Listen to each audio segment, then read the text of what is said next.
So we move into a reconsideration of plot and story here.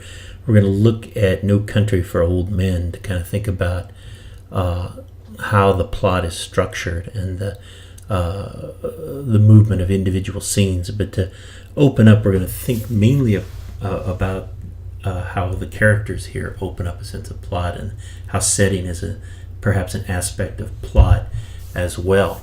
To begin that discussion, though, we need to go back to the 4th century BCE and think about Aristotle's Poetics. The Poetics were written by the philosopher Aristotle as kind of a means of understanding Greek tragedy and its components. For Aristotle, the form of Greek tragedy had 3 pieces to it. A beginning in which a main character or protagonist was defined by a central character flaw or failure within the character. In that beginning, the protagonist suffers some reversal of fortune,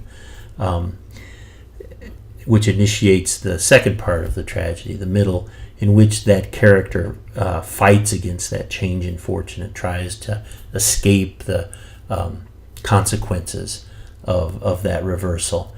And that leads to the third part of the tragedy, the end of the tragedy, wherein the protagonist suffers a closing catastrophe because of that rooted character flaw, where the character is undone and is shown, as a failure because of that flaw. And the idea for Aristotle was that through the plot, the audience gathers a sense of moral catharsis by the end of the tragedy, because the character has suffered, has suffered morally in the end because of that initial moral flaw.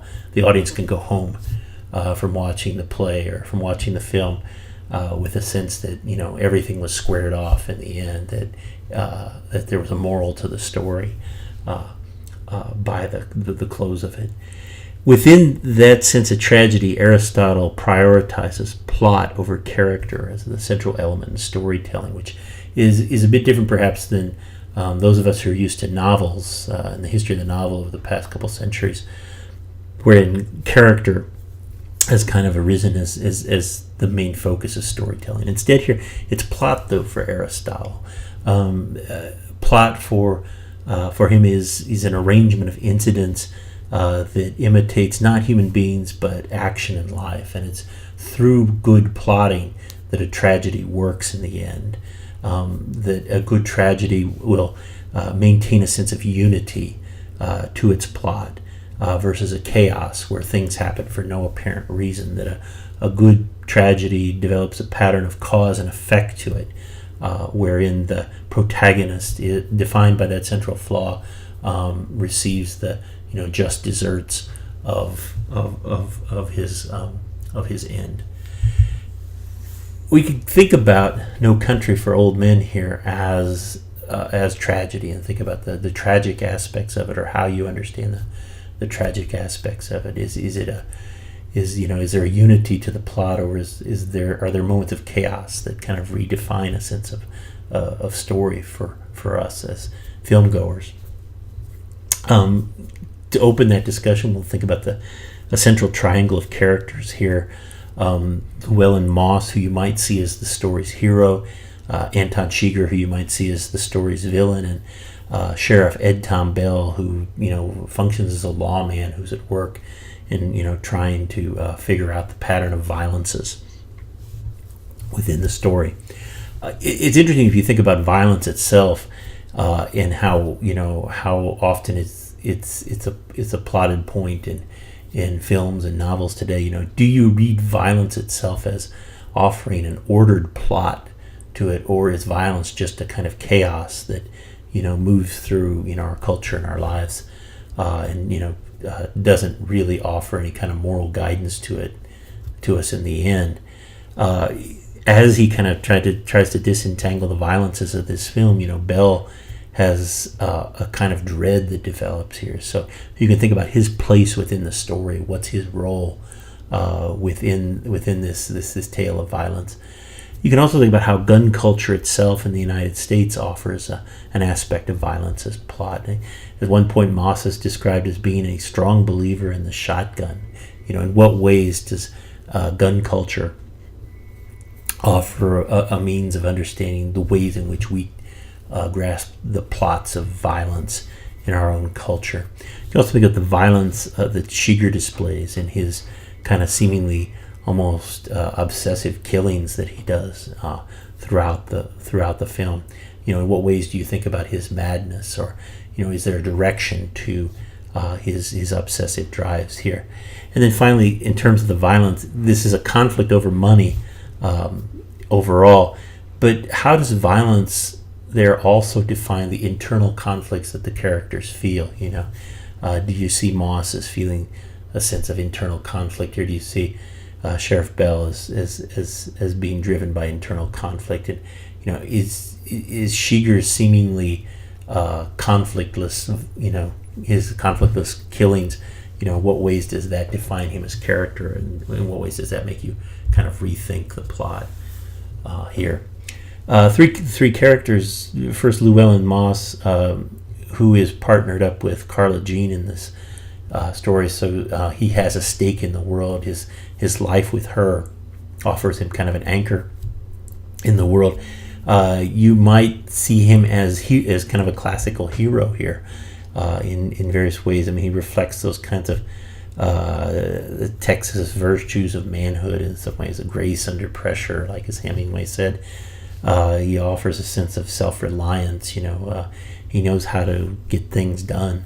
He knows how to handle a shotgun. He is the protagonist in this story, right? Because he is the one who feels a reversal of fortune. He finds the bag full of money, which sets the plot into motion here. Also, his silence in this story is very interesting. How do you read his silence against the internal conflicts that seem to develop within him as the story and plot move along? Second character in the triangle is Anton Shiger, who, in distinction from the other two characters here, travels alone in kind of in a detached way. As he moves through the story, he works as a force of chaos or violence. He's kind of a classical killer on the road. He shows no mercy or empathy for others. In a way, you could also read him, I'd argue, as like this kind of great chaotic Mesoamerican deity who's moving through this ancient desert with a sense of kind of remorseless rage, as he drives towards the things that he wants in the end. You can also read him, interestingly, against the others who practice violence in this story. How do you define him differently than Carson Wells, the hired gun who's sent after him in the middle of the film, who is who reflects a kind of controlled violence in the end? So how do you read Shiger's chaotic violence against Wells' controlled violence? The third character in the triangle is Sheriff Ed Tom Bell, who is also partnered up, who with his wife Loretta, she raises horses, and so he also has this kind of stake in the world beyond the work that he does. Bell is really interesting in terms of the anxieties that he expresses throughout this film about his own sense of inadequacy as a sheriff, about being a lawman who's been displaced in time, and about his kind of growing anxiety about a coming violence to the land. That anxiety, is almost apocalyptic in a sense, right? That he has a sense that the history is changing, and that that there are violences coming into the land that that we may not be the measure of in some ways. And so his voice throughout the story anticipates the story's kind of apocalyptic tensions here, and it'll be interesting to see how you think about him as a character. One other thing I want to mention is at the origins of our study of this film is to think about Southwest Texas here as a setting. Can you read No Country for Old Men as a kind of displaced Western here? Do you see the kind of classic characters and tropes that you'd see in a Western film? The the sheriff, the good guy, and the bad guy. The anticipated gunfight at the end that'll sort everything out. Does anybody ride off into the sunset in the end? So, in what ways do you see this as a displaced Western of the late 20th, early 21st century? You can also read this film for the Western mythologies that are a part of it in some ways. An American mythology like Manifest Destiny, right? That sense that the United States will stretch from the Atlantic to the Pacific Oceans. This film kind of troubles the sense of that, by troubling the sense of where is the boundary between the American West and the Mexican North. Another kind of mythology that's opened up here are the mythologies of open road, right? Of traveling along an open road, or in what ways are you in flight on an open road? Moss's flight to escape Shiger. Here, he has kind of an open road, but does it offer the freedoms that the open road offers in classic mythologies of American culture? You can also think about the placelessness as a kind of a mythic space here. The desert is a kind of nowhere, the kind of isolation and emptiness of that space, and what's transacted within that kind of unmarked, empty space in the end. Another space that you can think about in terms of the film is the sense of borderland and how the characters move within and across that borderland here.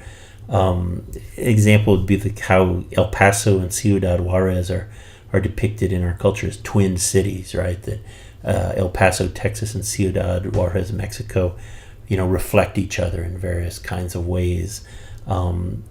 It is moving from one city to the other, a passage of descent or of ascent in the end. If you go from Texas into Mexico, are you going up or are you going down? If you come from Mexico into Texas, are you going up or are you going down? So you can think about the borderland as space and its mythic implications here. And finally, the desert, as an ancient space, a space of great geological transformation, a space of countless migration. In the end, in what ways does the desert offer a kind of stage for the more tragic aspects of No Country? It's these tragic aspects that we'll look at as we develop our initial thoughts on the film by examining the characters and the setting here.